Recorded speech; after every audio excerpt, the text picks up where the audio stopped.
Welcome to the Silver Screen Guide podcast, where we discuss films from every genre.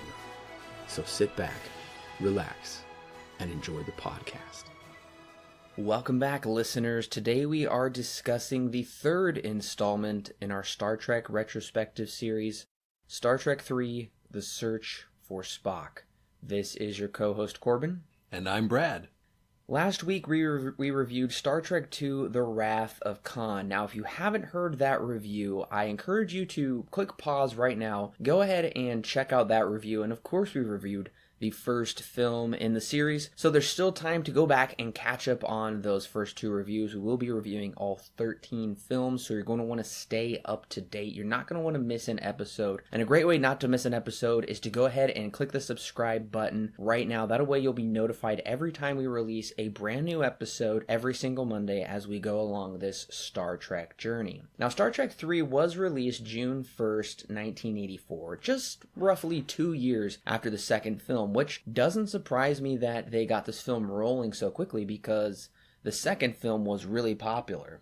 And surprisingly enough, this film is directed by none other than Leonard Nemoy. Did that surprise you to see that in the credits? That did. I thought that was a pretty great accomplishment of Leonard's part. And I checked to see if he had done anything prior. He directed himself in a one-act kind of TV play. He did that himself, where he played Vincent Van Gogh. Wow. Actually, I one-man show.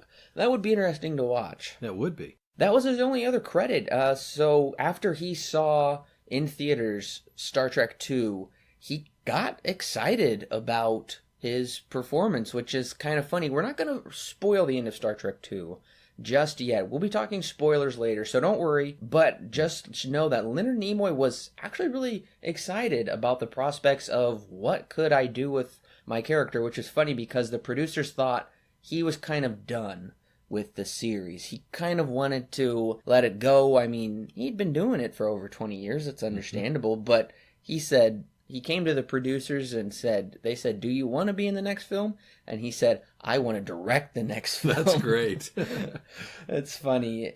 We do have a different writer this time. Harv Bennett came on to write. But we do have James Horner back with the score. And I think, from what I could tell, this was probably one of the best scores so far of the three films. James Horner improved upon his score. Did you like the music in this movie? I loved it. I definitely think this is the best so far.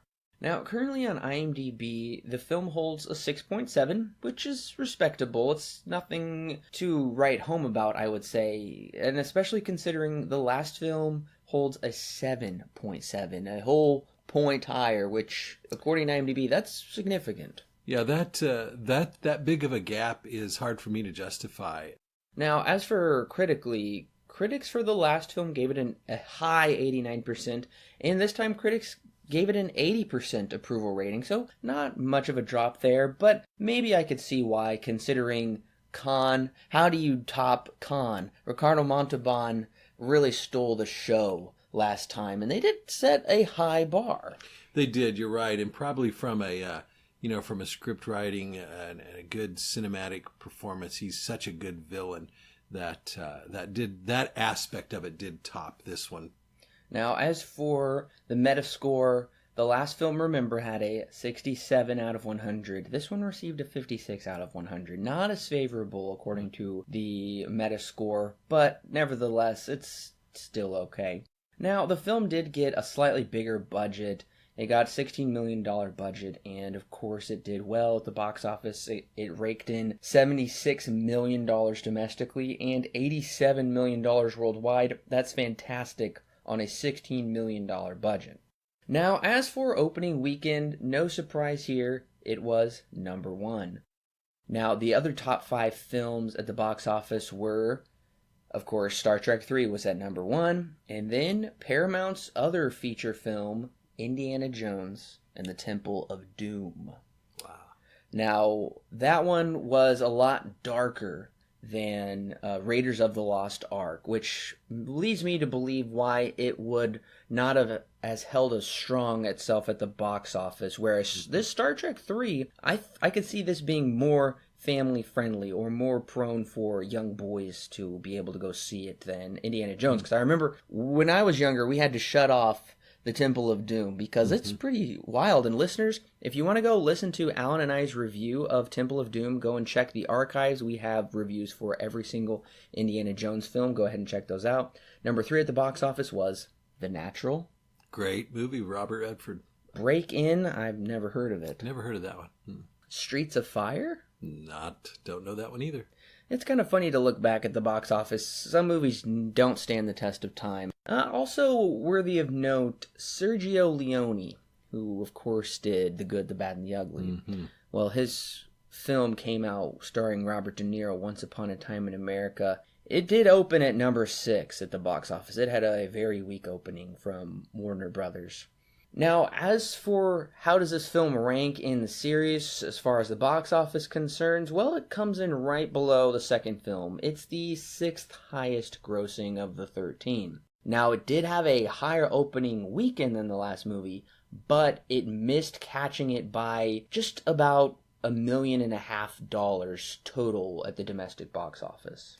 Now, interesting to note, Nimoy is the first Star Trek cast member to direct a Star Trek film, which gives me hope considering the last 2 directors they brought on had never seen a Star Trek episode. Now, to the last director's credit, he did go back and rewatch the whole series, but nevertheless, he didn't know the characters like a Trek member would, actual cast member, so I really thought that was a good idea. But at the same time, it seems like a risky idea. Just because you're an actor doesn't mean you're going to be a good director. That's true. Leonard Nimoy had intimate knowledge of the cast, especially the way he plays off of the character Bones, Dr. McCoy. I think that really, you see that come out. We won't spoil it at this point, but you really see a lot come out there between their interplay. Now, this is kind of funny. Supposedly, I do know this part for a fact. Now, as to his feelings, all I got was a snippet of the quote. Maybe this was the full quote. But Ronald Reagan did screen the movie for his friends. When he was taking a break from the White House, he was on some kind of vacation, he was watching it with his friends. He didn't think it was that good. I think he was more partial to Ricardo Montalban in Star Trek II. One of his era actors, Ricardo Montalban from Hollywood, from the Reagan era, probably. But that was right in the height of the 84 election, June of 84. The elections were in November. So right at the pre-convention time, he probably needed a little creative break, although he had no challenge really to him in the 84 election. No, he won it by a landslide. There is a movie that Reagan did really love, and that was Rambo. I could see that. He gave a funny speech where he said, if the world's ever in trouble, I know who to call. Rambo. That's good. Now, I did find it interesting. Nimoy wanted the film to be operatic in scope. He wanted there to be big themes of life and death, a large story on a large canvas, and he wanted to make sure each character got a significant scene, however small, to make them feel grounded and real. And thinking back on it after seeing the movie, he really does take the time to appreciate each character, despite certain characters, for instance, Uhura having a very small scene towards the beginning and end, she's nevertheless important. So each character kind of does get more of an important connection instead of relegating them to the background and having some, role like they would in the TV show. I think that's really important to true Trekkie fans. You get to see those classic characters and you get to hear their dialogue. He really did bring out a lot of, and I did not know that point until you did the research on this, but looking back at the film, it really does come out. You see the length of time and the number of dialogue that each of those, like Chekhov and Mr. Sulu, all of those have. There's little cameos where there's really more interaction with them than in any of the other films. And I did not know that. That's a great point. Now, one of the things that did take me by surprise is Bennett, who wrote the screenplay, of course, he actually wrote the screenplay backwards. Wow. He actually started with the end of the film, wrote the end, wrote the third act, then wrote the second act, then he wrote the first act, and then once he had the 3-act structure down, he went back and kind of filled in some details to flesh it out. So the very first line he wrote is the last line of the movie, "Your name is Jim." You know what I love about that? That is actually the Chinese art of war. Is that Sun Tzu or something like that? Yeah. That's actually a strategy. Really? In Sun Tzu, as you picture your victory, picture how you want to end, and now let's work back and figure out how to get there. It actually works really good in speech writing too. Oh, yeah. Or sermon writing in my case. That is funny. Whenever I do approach a story, I do know how I want it to end. I don't necessarily know the middle, how we're going to get there, but I did really like that aspect of it. I would be curious how much, what we just talked about previously with each of the characters having so much more screen time. If Nimoy, being the director, how much, if he had any at all, influence with Bennett on that. Because, the writer wrote those parts for them. Nimoy brings them to life as the director. So I wonder if there's any collaboration to share that idea of giving more time to all these classic, iconic characters. From what I understand, Nimoy was very involved every step of the way, even including visual effects. Yeah, I could see that. And that's why the visual effects are so well done in this movie, is because he approached industrial light and magic early on in the process. And he did work closely with the writer to collaborate on creating these characters, and especially since this movie is central to Spock. So I really think we've kind of had the best coming together of directors and writers so far, considering it's been kind of a mess, as we've discussed in previous installments. The other thing that I really did appreciate about Bennett is Bennett knew that not everybody coming to this movie would have seen The Wrath of Khan. This is a direct sequel to The Wrath of Khan, and this is something I've always complained about the last two times, is the writers don't care if the audience has never seen a Star Trek before. They've made it difficult. But Bennett knew he needed to find a way to introduce audiences to the events of the previous film without them seeing it. And I do think it's actually really cool and impactful. We're not talking about the film just yet, but I do think it's cool and impactful how the picture, it does start with the end of the movie, and the picture grows and turns to color. Right. And I appreciate that. That's enough exposition to get me jump-started into the film, because it has been 2 years nevertheless. Right. And I'm assuming home video is not really a thing you can go rent easily in 84, is it? Yeah, there was home video stores, but it wasn't, they didn't come out as fast as they do today. I mean, you could get it, but it was not nearly as quick and readily as acceptable and easy to get. And originally, the villains were actually going to be Romulans. They weren't going to be Klingons, but Nimoy wanted the Klingons because they're much more theatrical. Yeah. And he really wanted these big theatrical villains, and they definitely are, especially because they bring in Christopher Lloyd, who at the time would have also been working on the Back to the Future films. Right. And he's a really funny character actor. He is. All right, listeners, we are about to talk about spoilers for the film, so if you have not seen The Search for Spock and you don't want the film ruined for you, then I encourage you to go ahead and click pause. Go ahead and watch the film. It is on Prime Video. If you're a Prime Video subscriber, then that is readily available for you to watch it right now. And then once you've watched it, come back and click play, and we will be ready to talk about the film.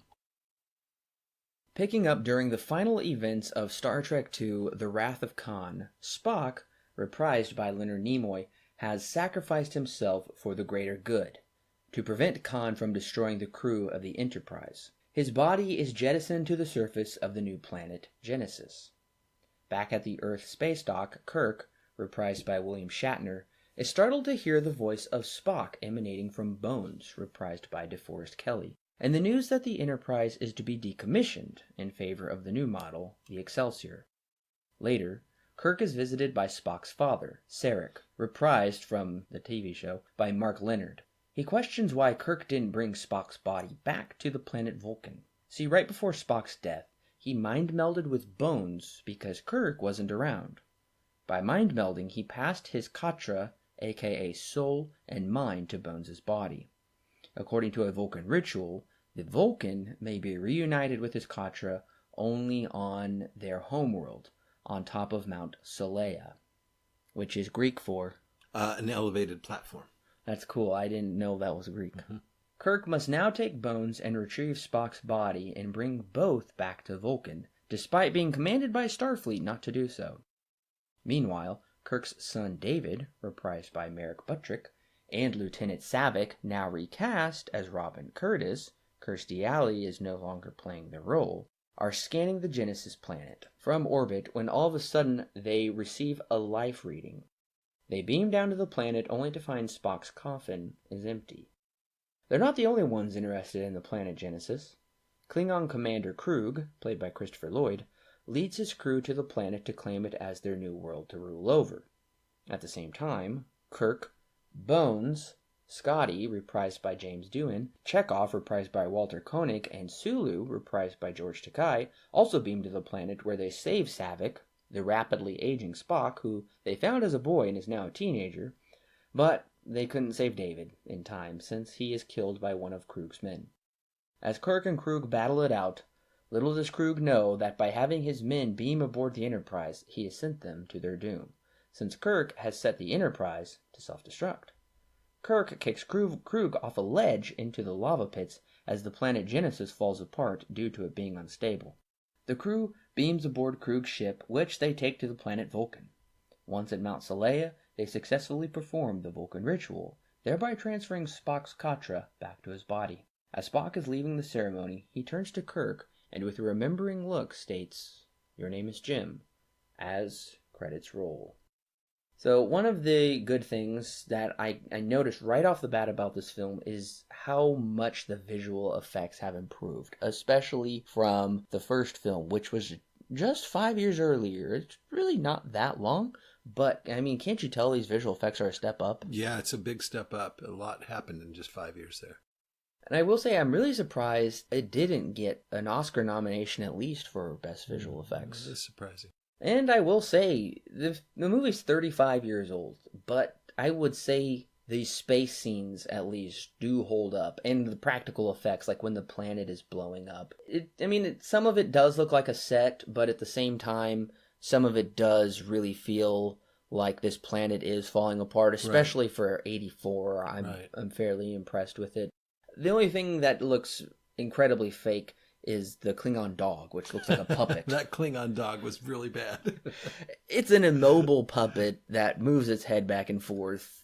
It's almost it was so robotic the way it moved. It really is. It's almost a little embarrassing. I think they should have cut it almost, just to kind of give the film a little bit more, just to take it a little more seriously. I don't think anybody believed that was a real dog. It just had that sort of campy feel when when the dog dies and he's like, "He killed my dog" type of feel. One of those great lines. "He killed my dog." It was pretty funny. It seems like something they could have done in the TV show. I guess they spend all of their budget on the spaceships flying around, which do look pretty good. I'm fairly impressed with that.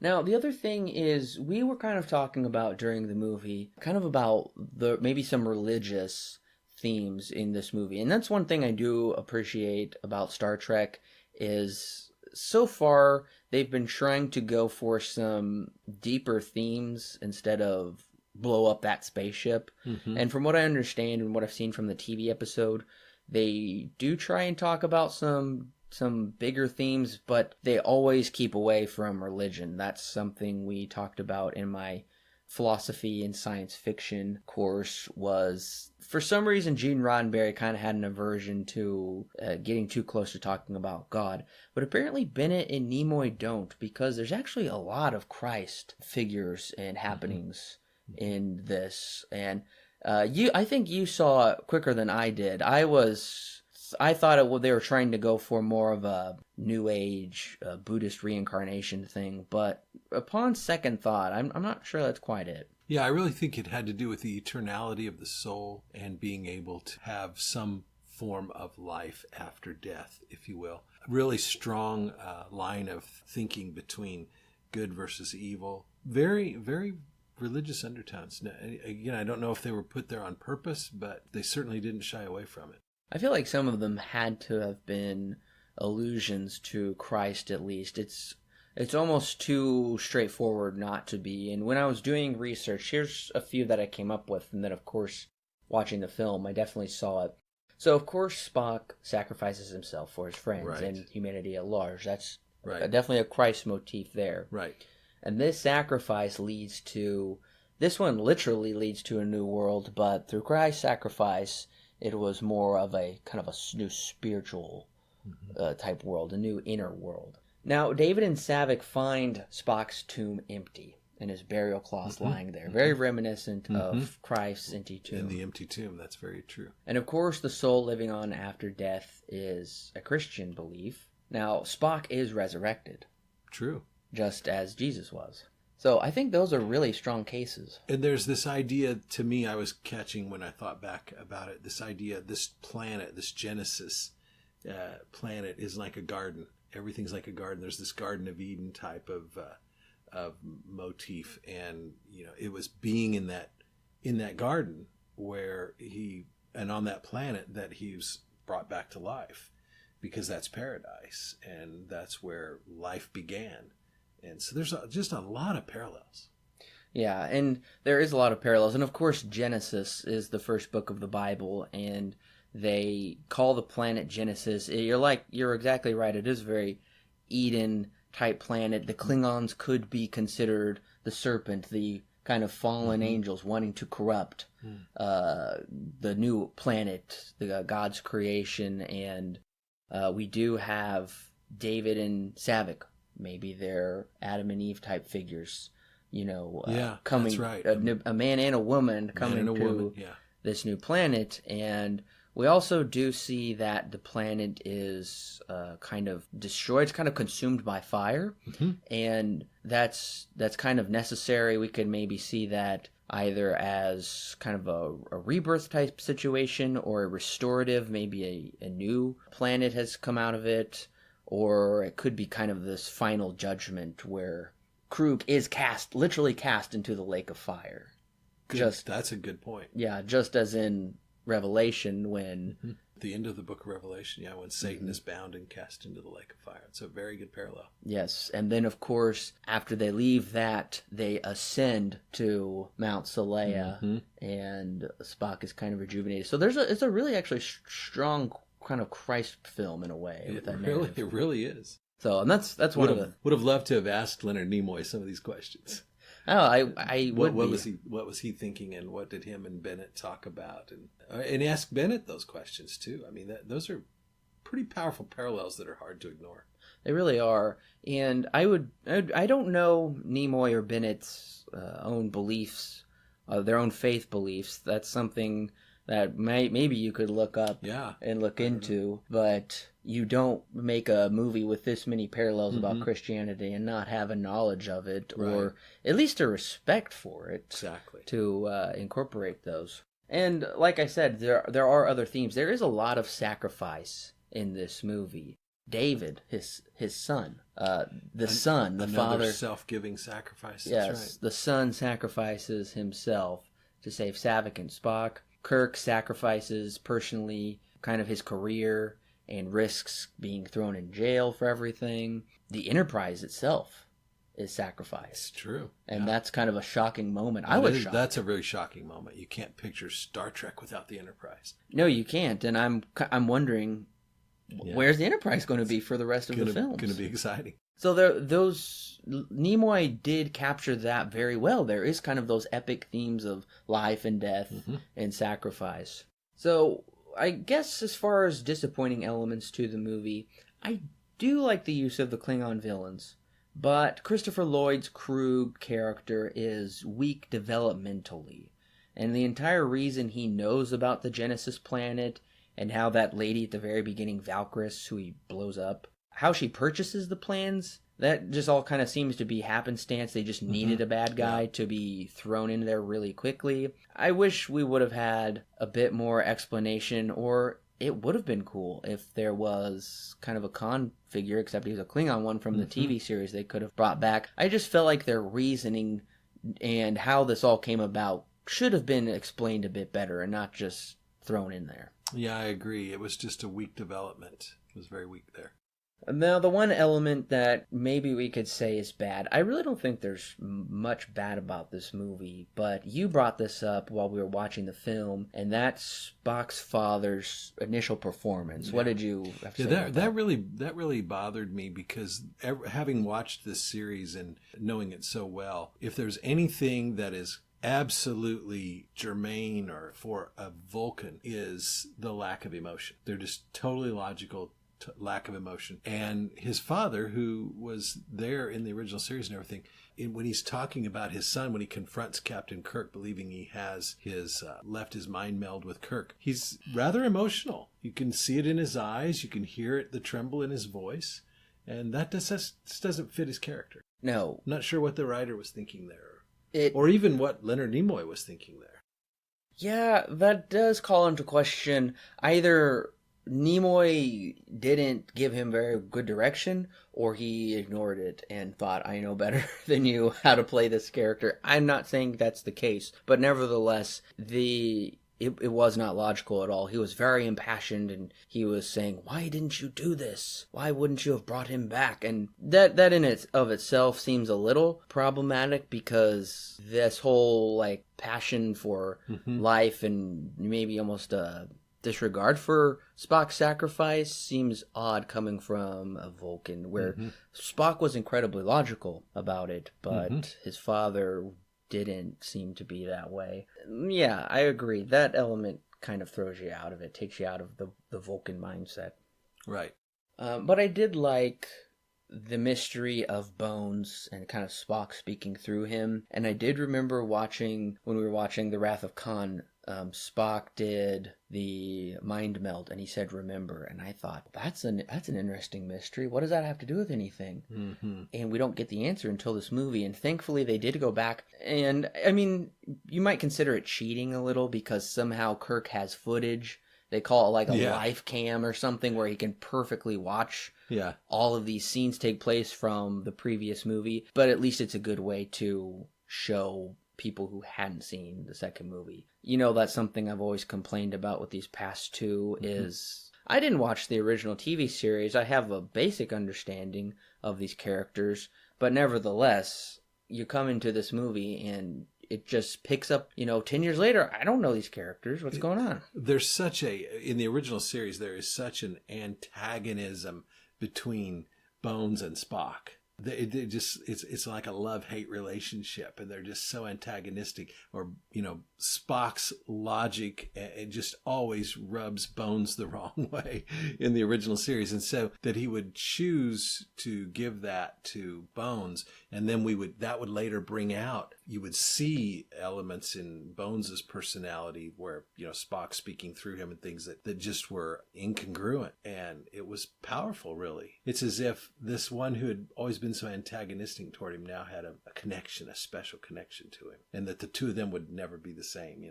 They would be more specially connected now and forever. I really did like that element, especially at the end when they're about to go through with the ritual to transfer his spirit back into his body, and they're saying to Bones, you might not make it through this. This could kill you. You could die. And he still elects to make that choice. I'll go through with it. But I'm glad you brought up their relationship, because not watching the original TV series, I didn't really know that. You'd have to watch it a lot. I mean, it's something that comes out for the real Trek fans notice it because they've watched it a lot.